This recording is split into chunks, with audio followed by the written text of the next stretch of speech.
अस्सलाम वालेकुम everyone, welcome back to my channel. आज की जो टॉपिक है वो है सब्जेक्टिव पोइट्री। ठीक है जी, टू काइंड्स ऑफ पोइट्री हम पढ़ेंगे, फिर उसमें जो सब टॉपिक्स होंगे वो भी हम करेंगे। तो आज का जो टॉपिक है वो है सब्जेक्टिव पोइट्री। सब्जेक्टिव पोइट्री क्या होती है? Subjective poetry deals with poets own thoughts and emotions.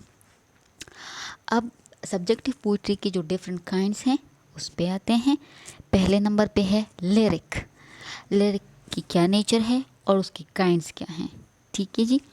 अच्छा जी, लिरिक किस चीज़ को कहते हैं?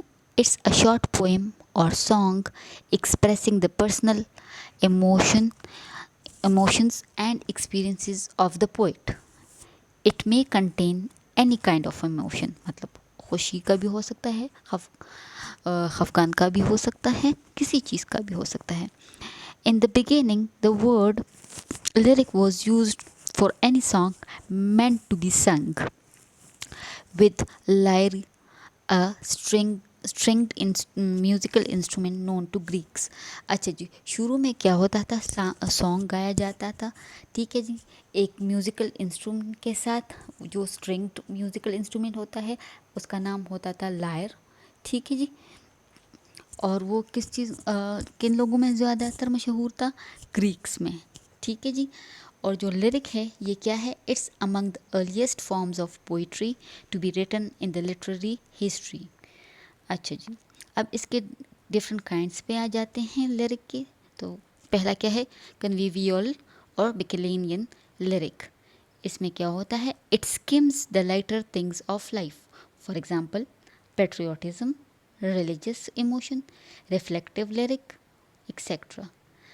Next is Elizabethan lyric. Elizabethan lyric.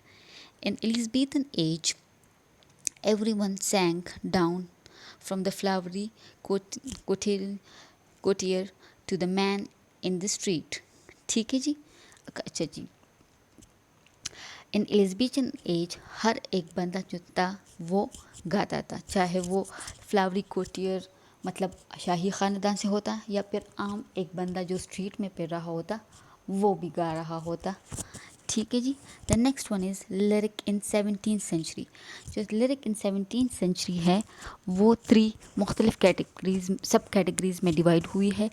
और वो 3 सब कैटेगरीज़ क्या है? Metaphysical lyric, religious lyric, Caroline और कैवियर लिरिक। ठीक है जी। नेक्स्ट है हमारे पास romantic layer. Romantic layer, P.B. Shelley is the supreme lyricist of the Romantic age, and his lyrics are marked with spontaneity and effortlessness. ठीक है जी। Romantic era में या रोमांटिक लिरिक जो है उसका सुप्रीम लिरिसिस्ट कौन था? P.B. Shelley। और उसकी जो लिरिक्स है वो किस चीज़ को क्या क्या निशानी है उसके लिरिक्स की? Spontaneity and effortlessness. The next one is lyric in Victorian era. अच्छा जी, विक्टोरियन एरा में लिरिक कैसा होता था?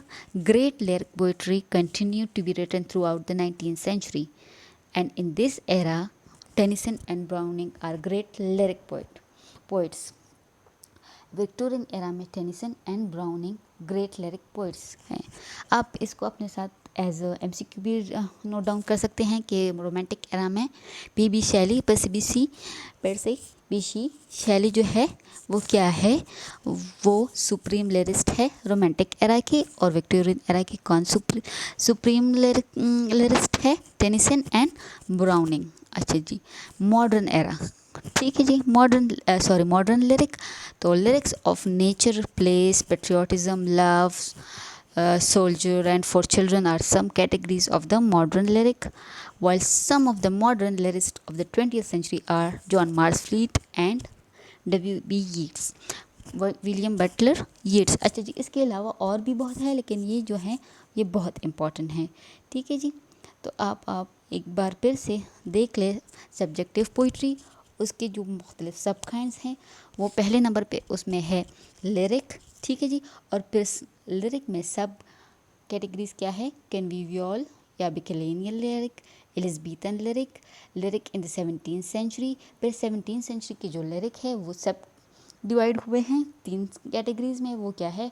Metaphysical lyric, religious lyric, Caroline और कैवियार लिरिक, फिर है रोमांटिक लिरिक, फिर है लिरिक इन विक्टोरियन एरा, और आखिर में हमारे पास है मॉडर्न लिरिक।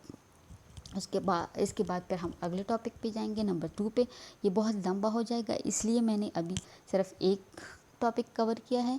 ठीक है जी, आइंदा आपको इसी तरह इंफॉर्मेशन मिलती रहेगी मुख्तलिफ टॉपिक्स के बारे में, इसलिए please subscribe to my channel. Thank you so much for watching. Take care. Allah हाफिज़।